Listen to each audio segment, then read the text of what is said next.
enjoy, and would encourage all the men to be here at 2 o'clock for our business meeting that we're about to have, or we're going to have. This morning I want to present a lesson entitled Drifting. I take that from the second chapter of the book of Hebrews. And the author of the book of Hebrews was concerned about the spiritual well-being of the initial recipients of this letter. They were fellow Jews who had become Christians, and his concern was that they would drift back into Judaism. And he deals with this problem in a couple of different ways. First of all, he emphasizes the superiority of Christ and the new covenant to the old, and also he exhorts them to greater steadfastness in the service of the Lord. In chapter 1, he speaks of the superiority of Christ to the prophets. And let's read that for just a moment. And by the way, appreciate the good reading from this morning from John Michael.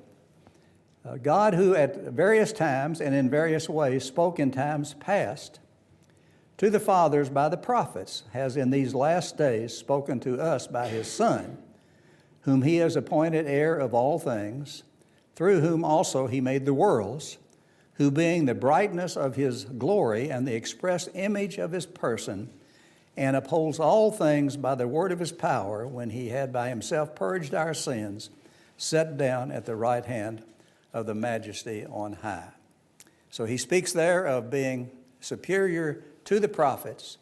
God used to speak to the prophets, but now he speaks in these last days. These are the days in which we are living today, by his Son, speaks to us by his Son. But he also, in verse 4 of that chapter, and actually beginning in verse 4, and continuing through the end of the chapter, he speaks of the superiority of Christ to the angels, having become so much better than the angels as he has by inheritance obtained a more excellent name than they. So very clearly he shows that the Son is more superior to the prophets and to the angels. But also he exhorts them to greater faithfulness. And he warns them, and by the way, to us as well, that it is possible for us to drift away as well as they might have been able to drift away. And we need to be aware of the danger of drifting. That's a very real possibility for all of us, not just some of us, but for all of us, to drift away from service unto the Lord. In Hebrews chapter 2 and verse 1, he says there, therefore we must give the more earnest heed to the things we have heard, lest we drift away. Now, I want to submit to you some of the reasons perhaps for this exhortation.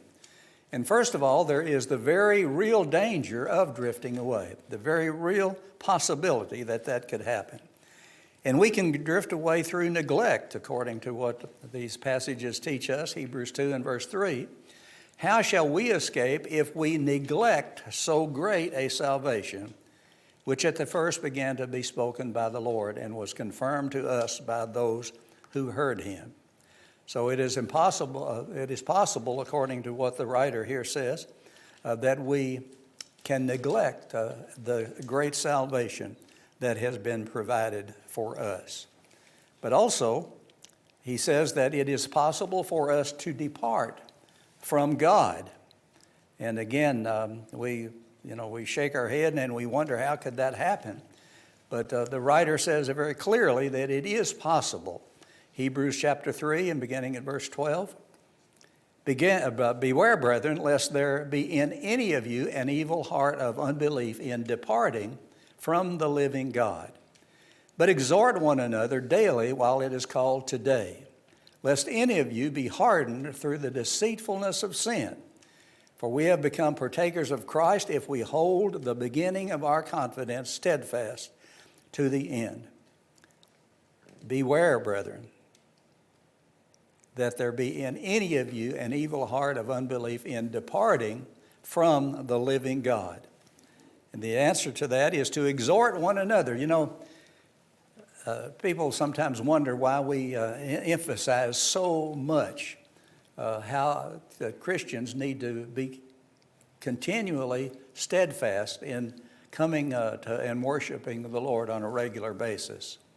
And that's the very reason for us to do so. We need to exhort one another. And we cannot do that unless we are found to be in service unto Him. But he says here that we must exhort one another daily while it is called today. And it's important for us to keep that in mind and to be regular in our attendance and to serve the Lord in that way faithfully, to exhort one another, if for no other reason. And hopefully that we are